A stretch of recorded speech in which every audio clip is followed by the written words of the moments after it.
პირველი ხმისჩამწერი სტუდია ბათუმში, რომელმაც უამრავი ნიჭიერი ადამიანი აღზარდა. რაც თუ ბავშვები იზრდებოდა, ყველა აქ მოდიოდა და აქ იწერებოდა თავის დროზე და ნინო მოდიოდა ქათამაძე აქ იწერდა კახასთან ერთად, სოფიკო ხალვაში. ნამდვილი ბათუმელის ბათუმური სიყვარული. ბათუმი არის ჩემთვის ყველაფერი. ჩემი ცხოვრება ბათუმი. და როგორია იყო პოპულარული მომღერლის ძმა.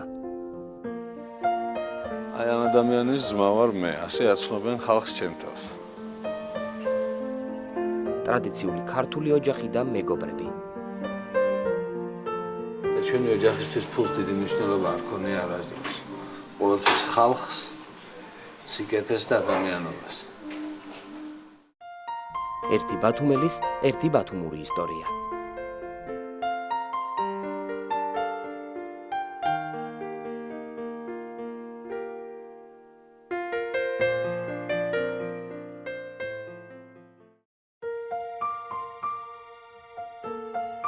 ბავშვობაში სიმღერა უყვარდა, თუმცა პროფესიით ელექტრომექანიკოსი ვერასდროს წარმოიდგენდა, რომ გავიდოდა წლები და გატაცება საყვარელ პროფესიაში გადაიზრდებოდა. სანამ დაუჯახდებოდა, რამდენიმე სამსახური გამოიცვალა, საყვარელი ქალაქის დატოვებაც რამდენჯერმე მოუხდა. თუმცა მიუხედავად ყველაფრისა, სამოყვარულო დონეზე მუსიკასთან შეხება ყოველთვის ჰქონდა. პირველი სერიოზული ნაბიჯების გადადგმა ხელოვნებისაკენ კი ასე დაიწყო. ერთი ნასოფლალი გაგრძელებას ვაპირებდით, სად გავაგრძელოთ მეთქი მე და ჩემი ძმა კაცი. გადავწყვიტეთ, რომ ავსულიყავთ სალიბავრის ცენტრში, გევიგეთ დისკოტეკა იყო. რუსები იყვნენ, გერმანელები იყვნენ, ესეთი ხალხი ცხოვრობდა რა, თავიდან ნელ-ნელა წავიდნენ. მარინა იყო ბერძენიშვილი, ხელმძღვანელობდა, ახალად აყალიბებდა ჯგუფს. დოლზე წოუკარი ცოტა ვიმღერე და ესე ხუმრობით შემომთავაზა, რომ ხوار დარჩებოდი ჩვენთან დრამერად. პირველი ჯგუფიც მეგობრებთან ერთად ჩამოაყალიბა და ამით მუსიკა მის ცხოვრებას საბოლოოდ დაუკავშირა.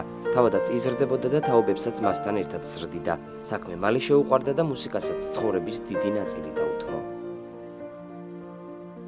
მე 16 წლიდან ფაქტიურად მუშაობ. რა მთელი ჩემი ცხოვრება შრომის გარეშე არ შემიძლია. 98 წლიდან ფაქტიურად პარალელურად ჩემს ცხოვრებას მიყვება ეს ხელობა. ისეთ საინტერესო დარჩა, რომ ვეღარც მოვწყდი და მე პროფესიონალიზმს გაამართლა. გავიზარდე კარგად ამ საქმეში. აღმომაჩნდა ნიჭიეთ ყოლა.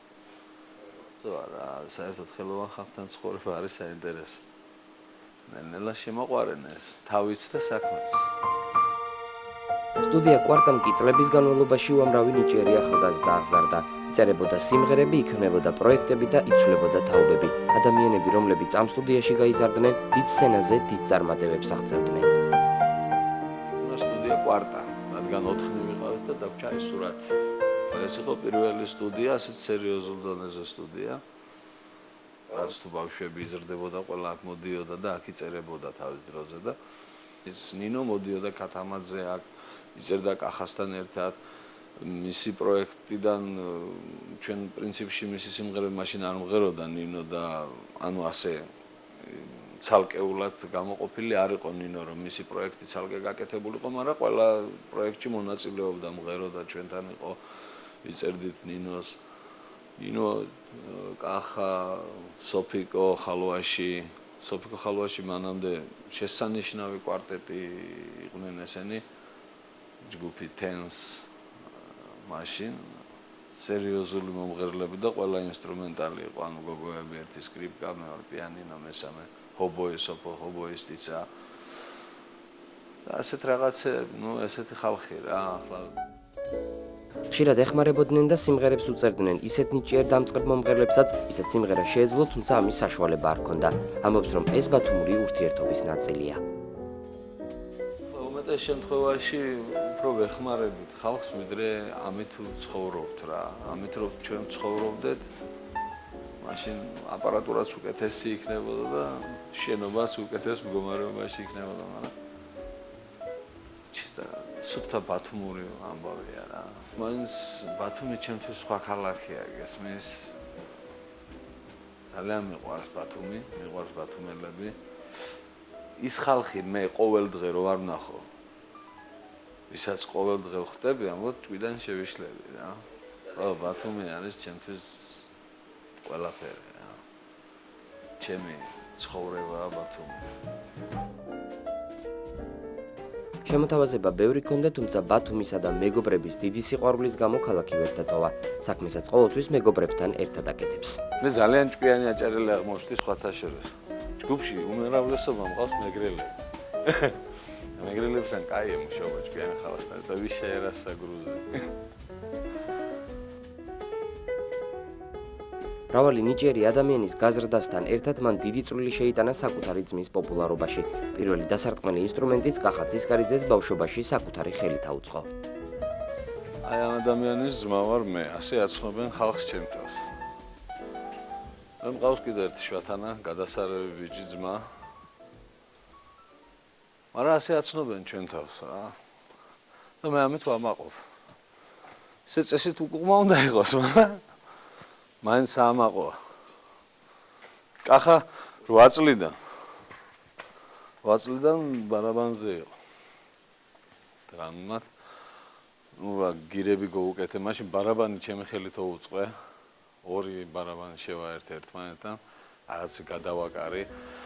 გირები გოუკეთე ხელებზე, ფეხებზე და ასე ვავარჯიშები.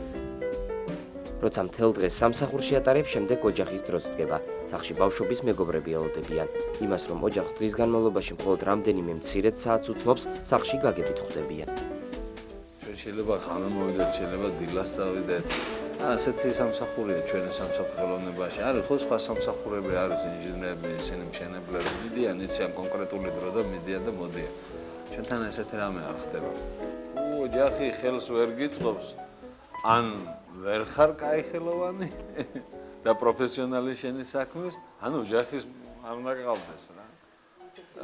მეუღლეს ისეთი შემხდა მეგობრული, რომ აბსოლუტურად ძალიან კაი დაქალები ყავს. ზოგიერთები გასათხოვარი ყავს. თუ ვინმე საინტერესებს. მთავარი მაჭანგალი მე ვარ. ყავს ოჯახი, მეგობრები და საყვარელი ქალაქი, რომელსაც ვერასდროს დაშორდება. ეს ყველაფერი კი მისი ცხოვრებაა. ჯერ კიდევ ბევრი თაობის გაზრდას აპირებს. იცის, რომ სითბოს და სიკეთეს, რომელსაც დღეს დასდეს, ხვალ მისი შვილები მოიმკიან. მე ვამაყობ ჩემი ცხოვრებით რა. ვამაყობ, იმიტომ რომ არ მინდა ცუდად გამომიდეს, მაგრამ ყველას ასე არ უმართლებს, მაგრამ გამართლა ცხოვრებაში. ჩემთვის და ჩვენი ოჯახისთვის ფულს დიდი მნიშვნელობა არ ქონია არასდროს. ყოველთვის ხალხს, სიკეთეს და ადამიანობას. მერთის, განგების, ბედის, ბედნიერეს ადამიანს